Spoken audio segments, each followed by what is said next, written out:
Enw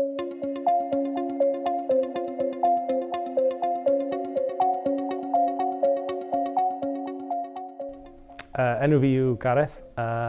Swydd fi yn y canolfan yw cydlunydd gweithgareddau a fi'n edrych ar ôl y busnes ffitrwydd ac yn edrych ar ôl hefyd gweithgareddau plant ifanc yn y canolfan a fi wedi bod yma nawr 10 blwyddyn yn llawn a fi'n joio fe, ie.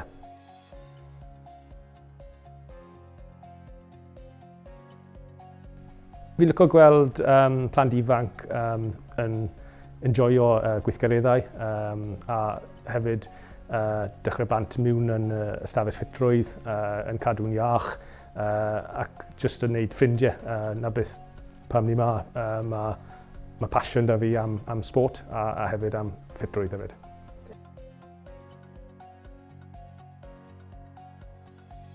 Mae llawer o gweithgareddau da ni am plant ifanc. Mae fel soft play da ni, hefyd mae llawer o gweithgareddau ble mae plant ifanc gallu gweithio ar sgiliau fel jwmpo, catcho a just y fundamental skills sydd eisiau i wneud unrhyw sport wedyn.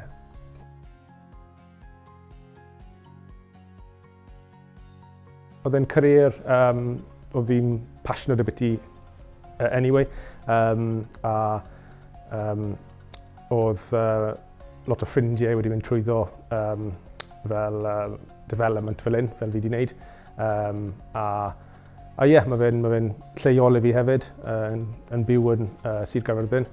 A fi'n lwcus i gael ganolfan fel hyn sydd gyda mor gymaint o offer, ffitrwydd, plant ifanc, pwllnofio, a yna pam dewis i really i mynd mewn i Actif Sport and Leisure.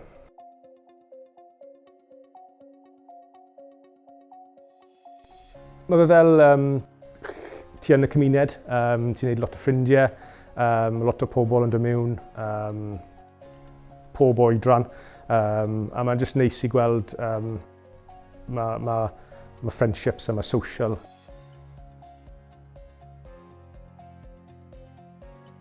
Mae lot o opsiynau i pawb i dysgu mwy trwyddo'r sir.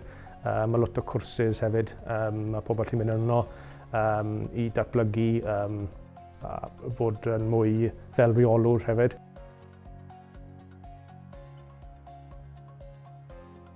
Gweda i dod lawr i'r ganolfan hamdden gyntaf, siarad â'r staff sy'n yma. Mae lot o pethau mae lot o opportunities i pobl ifanc jyst yn gadael ysgol, i dod mewn a gweithio da ni, felly ar y pwll fel lifeguard neu gweithio gyda plant ifanc. Mae lot o opsiynau da ni yn Actif Sigar.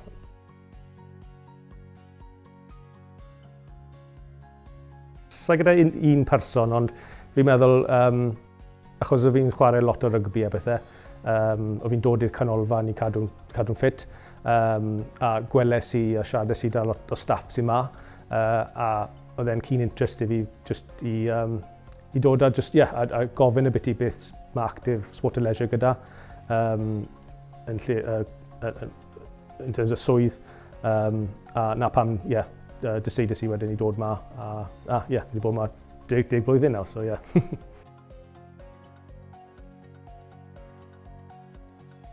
Sa'n siŵr, fi yn nawr reolwr, ond sa'i fi'n hoffi bod gyda staff yn y canolfan.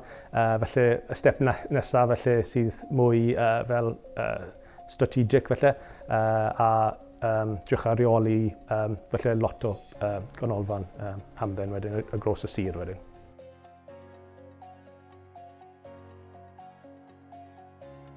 Fi'n meddwl just bod eich hunan a bod yn fel hyderus a enthusiastic hefyd a byti bod yn iach a bod yn ffit. Mae hwnna'n mynd y gros wedyn i'r pobl sy'n dod mewn i'r canolfan a gweithio o fel pethau fel work ethic a pethau fel la sydd eitha i gweithio yma wedyn.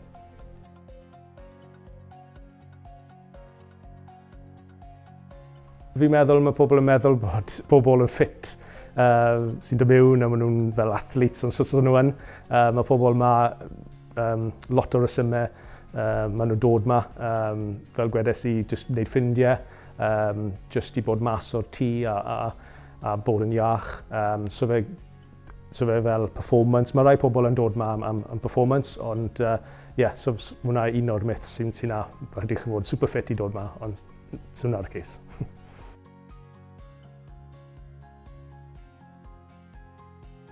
Fi still yn dysgu ty bach mwy Cymraeg, a fi'n meddwl mae fe'n helpu jyst i bod yn...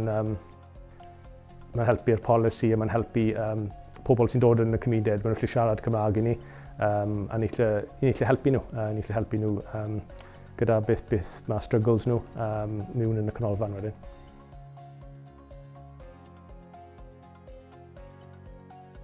Mae fe'n gret. Fi'n meddwl ni'n lwcus i cael beth sydd 'da ni yn y sir.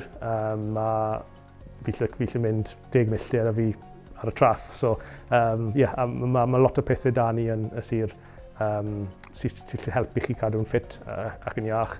A na pan fi'n licio byw yn y sir, a na pan fi wedi bod yma 10 blwyddyn hefyd, achos mae popeth mas eisiau wedyn. Fi'n meddwl unrhyw un sy'n mas na sy'n edrych ar Actif Cigar a gweld beth sydd 'da ni, jyst felly do lawr a cael chat â ni, a jyst gweld sut mae fe i gweithio yn swydd gret fel hyn yn Actif Sport and Leisure,